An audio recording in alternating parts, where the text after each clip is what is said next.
आज का बहुत ही इंटरेस्टिंग टॉपिक है। अगर आप कॉलेज और यूनिवर्सिटी के स्टूडेंट हैं तो एचआर को तो नाम सुना ही होगा। तो आज की वीडियो में हम जानेंगे कि एचआर क्या होते हैं। एचआर तो सबको पता होगा कि ह्यूमन रिसोर्स मैनेजर होता है, लेकिन ये नहीं पता होगा कि एचआर की रिस्पॉन्सिबिलिटी क्या होती है, एचआर की इम्पोर्टेंस क्या होती है। एचआर अगर सेलेक्ट करता है किसी को प्लेसमेंट लेता है तो वो किस बेस पर लेता है और कैसे लेता है, किस प्रोसेस के आधार पर लेता है।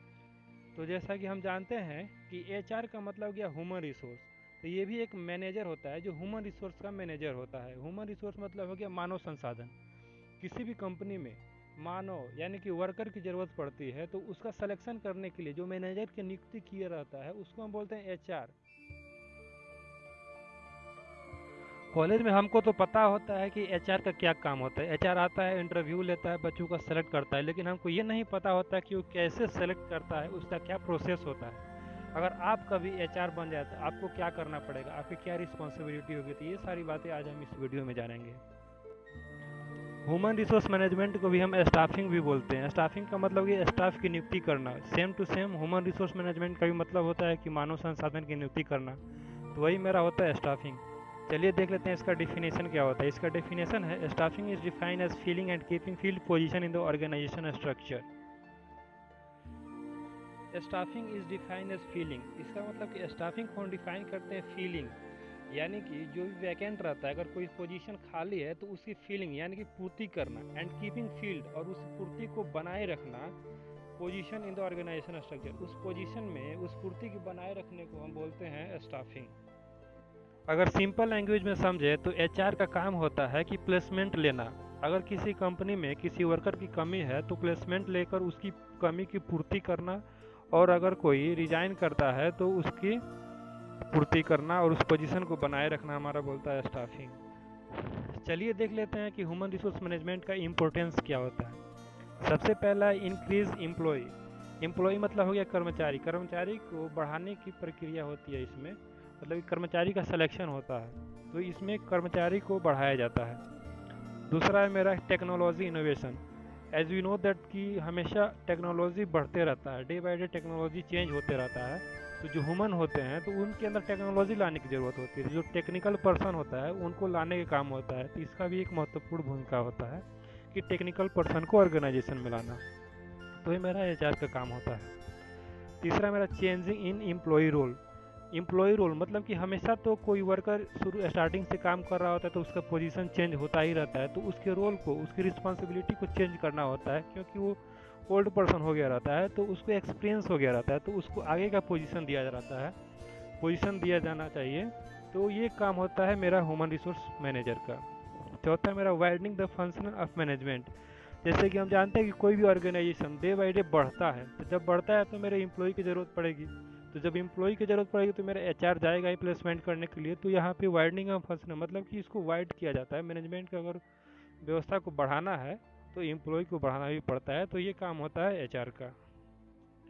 तो इस ओवरऑल पॉइंट से हम समझ गए कि इम्पोर्टेंस क्या है। इंक्रीजिंग एम्प्लॉय, कर्मचारी को बढ़ाना, टेक्नोलॉजी इनोवेशन, टेक्नोलॉजी को ऑर्गेनाइजेशन में लेके आना, एम्प्लॉय की रिस्पॉन्सिबिलिटी को चेंज करना, रोल को चेंज करना, और मैनेजमेंट के फंक्शन को बढ़ाना। तो ये मेरा हो गया इम्पोर्टेंस।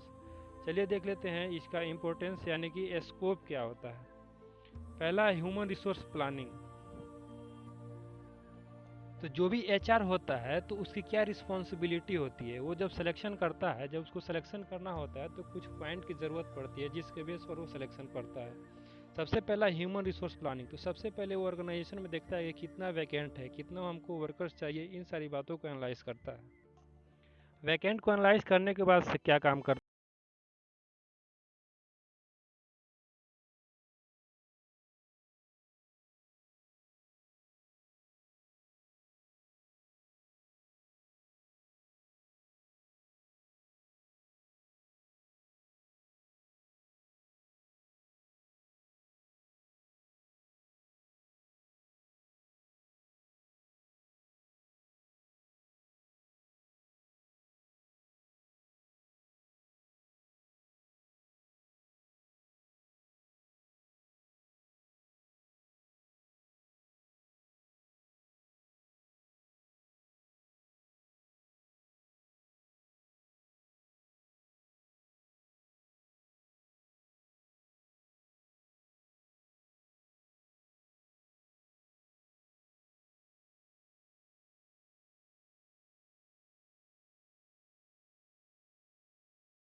आई होप कि आपको समझ में आया होगा। Thank you.